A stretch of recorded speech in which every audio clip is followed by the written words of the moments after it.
आनंदमयी माँ आखिरी श्वास गिन रही थी। कितना कीमती समय था और जाते जाते कहा कि आश्रम की सेवाएं और काम ऐसे ढंग से करना कि सत्संग का त्याग न हो जाए।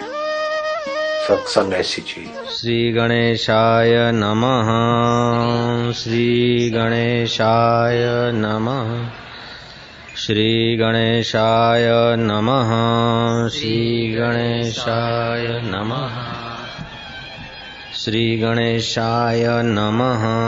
श्री गणेशाय नमः। आज गजानन जी का आध्यात्मिक स्वरूप और आदि दैविक स्वरूप हम लोग थोड़ा सा समझेंगे। भगवान राम मर्यादा अवतार हैं और भगवान कृष्ण प्रेमा अवतार हैं। भगवान के बहुत सारे अवतार होते हैं। आवेश अवतार, प्रवेश अवतार, मर्यादा अवतार, ज्ञान अवतार।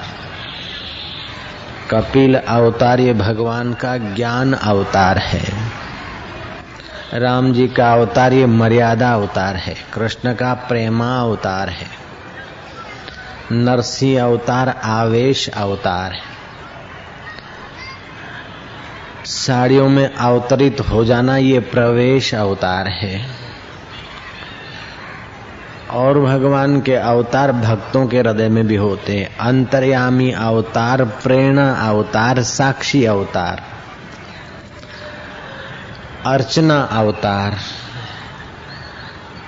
अर्चना अवतार में भगवान भक्त के पराधीन होते हैं। भक्त जिस वक्त अर्चना पूजा करे और जिस भाव से भगवान को माने, भगवान उसको उसी भाव से पुष्ट करते।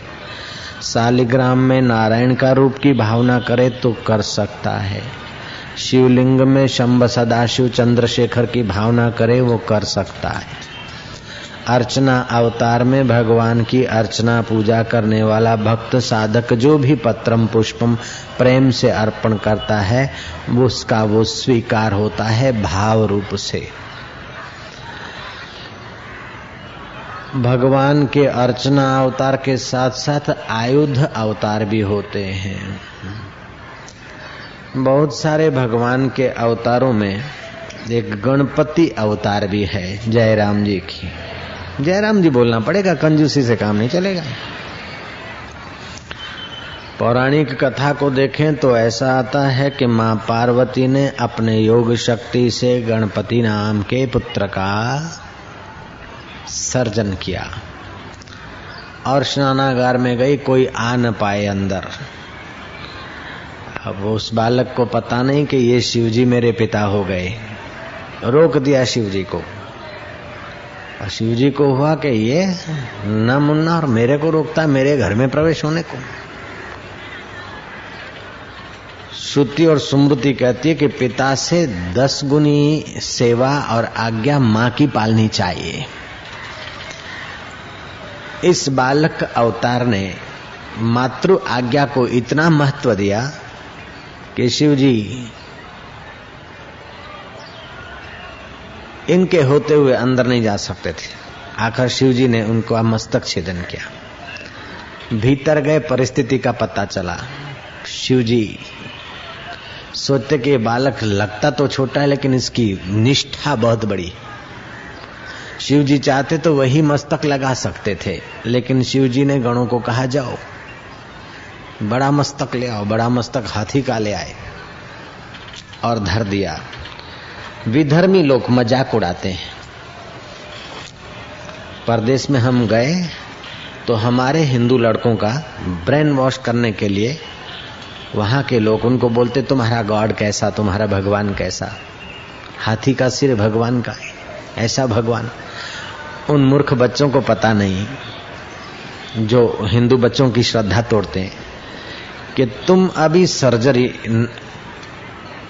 का जो आविष्कार कर रहे हो उससे कई गुना आगे की सर्जरी भारत के भगवान और ऋषियों ने और भारत के मनुष्यों ने खोज रखी थी।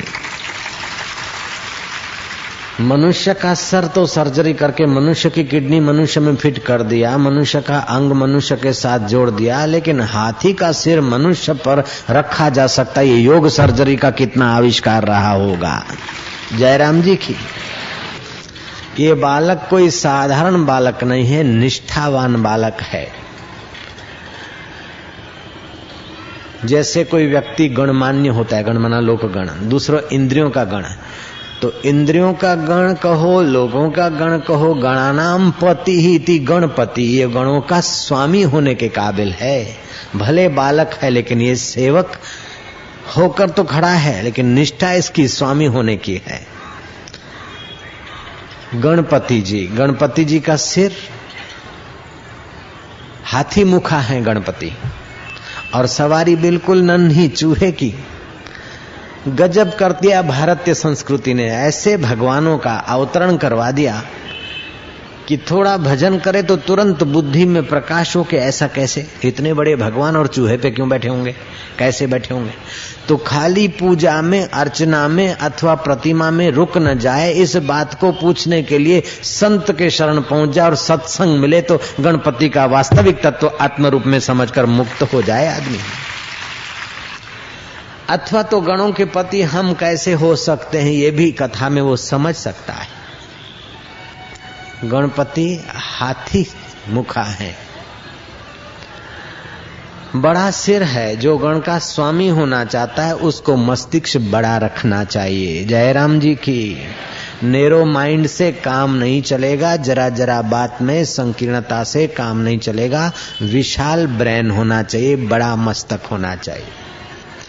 गणपति के कान भी बड़े हैं, सुपड़े जैसे। सुपड़े में धान छानते हो, अच्छा सही धान रह जाता है और कूड़ा कचरा निकल जाता है। ऐसे ही गणों का जो स्वामी है, कुटुंब का अग्र है, उसके कानों पे तो दुनिया भर की बात आएगी, लेकिन छान छान कर सार बात लेना, बाकी की बात फेंक देना, तभी तुम्हारे कुटुंब का, समाज का गणपति पद चलेगा, नहीं तो गड़बड़ हो जाएगा। जयराम जी की बोलना पड़ेगा। भगवान गणपति की सूंड लंबी है, नासिका लंबी है, अर्थात जो गणों का अग्रगण्य है, जो कुटुंब का, समाज का अगवा है, उसको जहां तहां की सुगंध आनी चाहिए, बातमी मिलनी चाहिए। समाज क्या कह रहा है, लोकमत क्या हो रहा है, वातावरण क्या चल रहा है, उसको गंध आनी चाहिए, उसे गंध रखनी चाहिए, अर्थात उसे नासिका दूर तक पहुंचे, ऐसी बुद्धिमता करनी चाहिए। फिर गणपति जी को मोदक प्रिय करा। गणों का अथवा समाज का अगुवा वही हो सकता है जो औरों के सत्कर्मों में अनुमोदन करे, मधुर वाणी बोले, मिठास और पुष्टि करने वाला व्यक्ति, जिसके हाथ में माधुर्य और पुष्टि है, उसी को लोग मानेंगे, पूजेंगे और उसी के पास रिद्धि सिद्धि रहेगी। जिसके पास कड़वास और कमजोरी है, उसके पास रिद्धि सिद्धि नहीं रहती है, उसके पास माधुर्य नहीं रहता है। तो जीवन में मधुरता और सामर्थ्य ये मोदक का प्रेरक है। गणपति जी का चूहा क्यों सवारी, इतने बड़े भारी गणपति और नन्हे चूहे पर कैसे बैठते होंगे बाबा जी, ये बात समझ में नहीं आती। चूहा तो बिल में जाता है, जिस किसी के घर में घुस जाता है, तो गणपति क्या जिस किसी के घर में घुसते होंगे, ये बात समझ में नहीं आती। ऐसा ये अवतार है। रामा अवतार ने तो अपने ज्ञान से, विचारों से, मर्यादा की लीलाओं से जगत को, देश को तो क्या विदेश को भी, भूमंडल को आलोकित किया।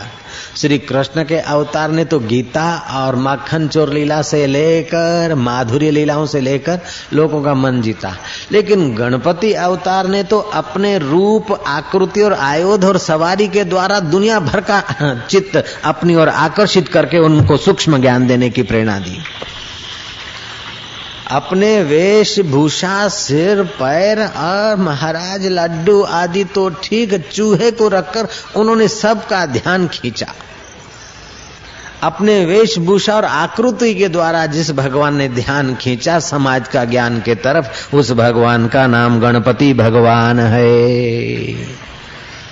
गणानाम पति इति गणपति ही, गणों का जो पति है, इंद्रिय गणों का पति अथवा सामाजिक गणों का जो अगवा है, ऐसे ही तुम्हारे मन बुद्धि इंद्रियों का जो सार तत्व है वो चैतन्य।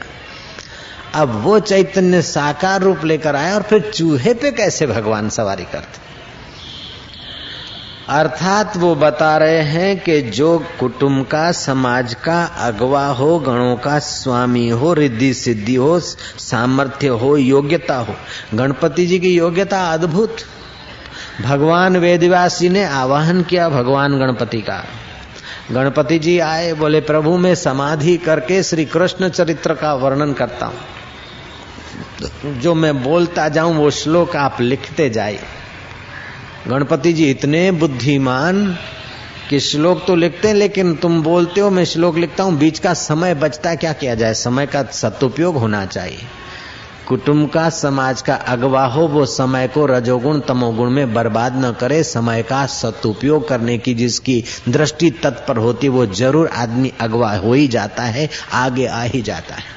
व्यास जी ने कहा प्रभु मैं जो बोलूं वो आप लिखे, और बीच में अगर समय बचता है तो मेरे बोलने में कहीं गलती न हो जाए उसको आप चेक करते हुए लिखिए। और 18,000 श्लोक लिखकर गणपति जी ने हमको श्रीमद् भागवत जैसा अमृत देने में सहयोग किया है।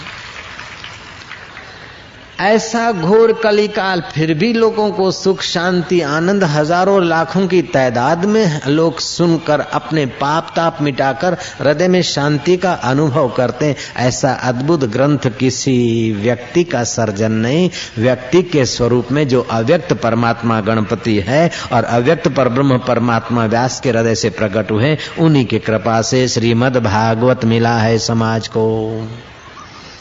बाबा जी ये सब हम मानते, हाथ जोड़कर स्वीकार करते, लेकिन गणपति जी को वाहन चूहा क्यों दिया गया? जयराम जी बोलना पड़ेगा। गणपति की सवारी के दूसरी सवारी नहीं मिली होगी कि चूहे की सवारी। जय गणेश जय गणेश जय गणेश देवा, माता आपकी पार्वती और पिता महादेवा, एक दंत दयावंत चार भुजाधारी, मस्तक में सिंदूर सुए और चूहे की सवारी। ये चूहे की सवारी क्यों? बताओ ना, प्लीज बताओ ना। जयराम जी की भैया क्या बताएं। भारतीय संस्कृति ने इतने सूक्ष्म आविष्कार किए हैं और बुद्धि की ऐसी पराकाष्ठा के उन्होंने दीदार कराए हैं दर्शन शास्त्र में, सिर झुके बिना नहीं रहता। गणपति जी का पेट मोटा क्यों है? वक्रतुंडाय धीमहि, ये गणेश गायत्री में वक्रतुंडाय शब्द क्यों आया? और ये चूहे पर क्यों आया? ये सवाल बाबा जी है। चूहे वाला तो मैं बताता हूं, जरा वेट प्लीज। अर्थात जो इतना बड़ा रिद्धि सिद्धि का स्वामी है, गणों का पति है, ऐसे व्यक्ति को शूद्र से शूद्र, छोटे से छोटे जीव का भी अपने दैवी कार्य में उपयोग करना चाहिए। और चूहा जिस किसी के घर में जा सकता है, बिल में जा सकता है, अर्थात तुम्हारी व्हीकल अथवा तुम्हारा आयोजन ऐसा हो कि तुम्हारा फायदा जिस किसी के घर पहुंच सके और जिस किसी जगह पर तुम्हारा संदेशा अथवा वाहन जा सके, ऐसी तुम्हारी सूक्ष्म व्यवस्था होनी चाहिए। दूसरा अर्थ यह कि शूद्र से शूद्र जीव को भी वो अपने साथ रखते हैं, बड़प्पन में छक नहीं जाते हैं। जयराम जी की। आज के मनुष्य को अगर फियाट गाड़ी या मर्सिडी गाड़ी और ड्राइवर मिल जाता है तो अपने को बड़ा मान लेता है, और एक दिन ड्राइवर नहीं आया तो गाड़ी कौन चलाएगा? इज्जत का सवाल है। अरे गाड़ी से तेरी इज्जत, ड्राइविंग करने से तेरी इज्जत चली जाती है, या गाड़ी जाने से आने से तेरी इज्जत बनती बिगड़ती है, तो तेरी इज्जत नहीं हुई, वो तो उस लोहे की इज्जत हुई। तेरी इज्जत की तो कोई वैल्यू नहीं रही। पैसा मिलने से आदमी अपने को बड़ा मानता है तो अपना बड़प्पन नहीं रहा, पैसे का बड़प्पन। कुर्सी आने से अपने को बड़ा मानता है तो अपना बड़प्पन दब गया, कुर्सी का बड़प्पन आया। रूप लावण्य से अपने को बड़ा मानता है तो रूप लावण्य चला गया तो बड़पन चला जाएगा। तुम्हारा बड़पन जड़ वस्तुओं के आधार नहीं होना चाहिए। तुम्हारा बड़पन अपने गणों के, इंद्रियों के स्वामी आत्मा के कारण होना चाहिए और वो बड़पन शाश्वत रहता है। थोपा हुआ बड़पन नाश्वर है।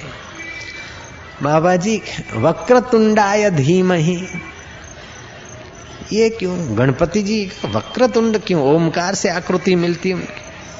गणपति जी कहते हैं कि जहाँ लोकनायक और सज्जन लोग बहुजन हिताय बहुजन सुखाय प्रवृत्ति करते हैं, वहाँ दुर्जन दुष्ट उनकी मखौल भी उड़ाते हैं, मजाक भी करते हैं और कभी कभी उनके दैवी कार्य में विक्षेप भी करते हैं। इसलिए सज्जनों को अति सज्जन होकर बाहर से नहीं दिखना चाहिए। कभी कभी सांप में जहर नहीं भी होता है, फिर भी सब सांपों को जहरी समझकर लोग किनारा करते हैं। ऐसे ही सज्जन में द्वेष नहीं होता है, वक्रता नहीं होती तो लोग उनका शोषण कर लेंगे। इसलिए सज्जनों को कभी कभार दुर्जनों के बीच में फुफाड़ा मारना चाहिए, वक्र दिखावा करना चाहिए।